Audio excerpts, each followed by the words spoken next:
Aujourd'hui, nous examinons l'ouvrage d'Achebe, Éducation d'un enfant protégé par la couronne. Éducation d'un enfant protégé par la couronne.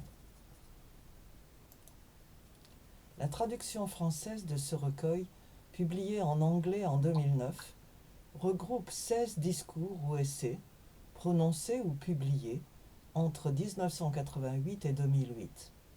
On y retrouve la langue caractéristique d'Achebe, d'une limpide simplicité, faite de mots de tous les jours, mêlant Igbo et anglais et éclairée par un humour décapant. Cette qualité de l'écriture est bien rendue par une traduction meilleure que celle de Tous s'effondre, même si on y retrouve la même méconnaissance de la culture Igbo, qui amène parfois à des contresens dans la traduction des proverbes et à une confusion, par exemple, entre igname et patate douce. D'autres erreurs concernent l'anglais. Right wrong, par exemple, doit être compris comme corrige l'erreur.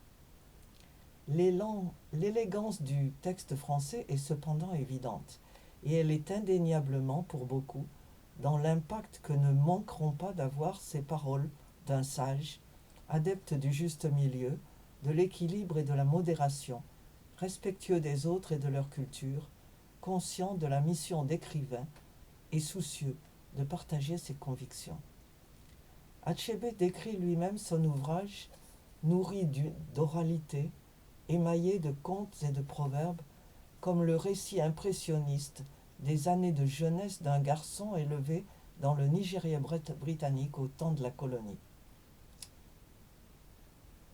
Il se remémore son père et son grand-oncle et soupèse leur influence sur sa trajectoire personnelle. Plus loin, il évalue sa relation personnelle au Nigeria, un goût acquis, comme celui du fromage, dit-il, pour ce pays décrit comme un gigantesque chantier. Il exprime son point de vue sur le concept de gouvernance et la politique fédérale, dénonce les méfaits des programmes d'ajustement structurel et réitère sa foi dans l'immense potentiel du pays. La guerre du Biafra, qu'il a activement soutenue, occupe une partie non négligeable de l'ouvrage, occasion pour Achebe d'insister sur l'impérieuse nécessité de tirer les leçons d'un douloureux passé. Chemin faisant et d'un discours à l'autre, il démêle avec une aisance désarmante les chevaux embrouillés d'une histoire mouvementée, multipliant les références aux événements, citant la presse internationale et soulignant au passage le lien constant entre l'actualité du moment, son œuvre et sa carrière d'écrivain. Il offre ainsi un précieux commentaire sur son premier roman, évoquant ses échanges avec des étudiants et répondant à leurs questions. Chaque chapitre ajoute un maillon à cette chaîne révélatrice du double effort d'Achebe dans son rôle d'enseignant et de guide, contrant stéréotypes et préjugés sur l'Afrique et célébrant dans le même temps la richesse de la culture Igbo comme celle de l'oralité yoruba plusieurs fois évoquée. La franchise de sa dénonciation des effets pervers et dévastateurs du colonialisme, du néocolonialisme, de l'impérialisme et des fanatismes de tous bords, si elle n'épargne personne, fait le tri entre les uns et les autres, reconnaît tous ceux qui ont aimé et défendu l'Afrique et saisit l'occasion de réaffirmer la puissance de la littérature.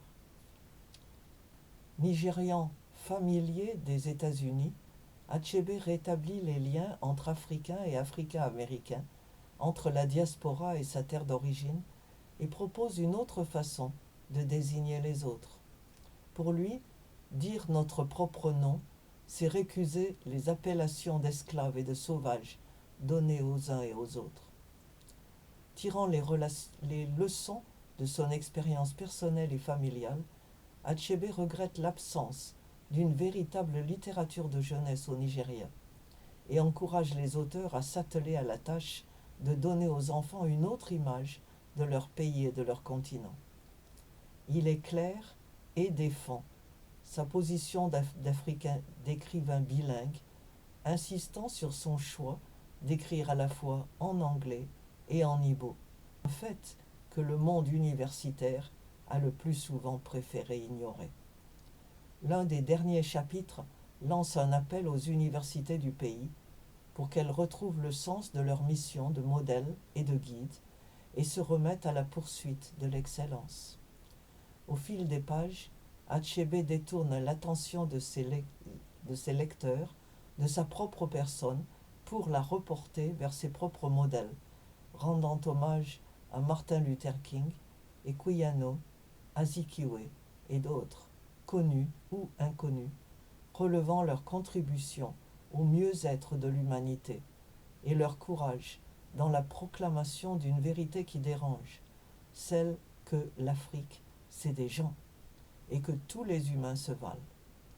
La publication française de ce florilège permet à un nouveau public de faire plus ample connaissance avec Achebe et de mieux apprécier cet homme qui a changé la relation du monde au Nigeria et à l'Afrique. Il y a déjà quelque temps que cet ouvrage est sorti, mais je vous encourage une fois de plus à le lire, à l'étudier et à l'apprécier.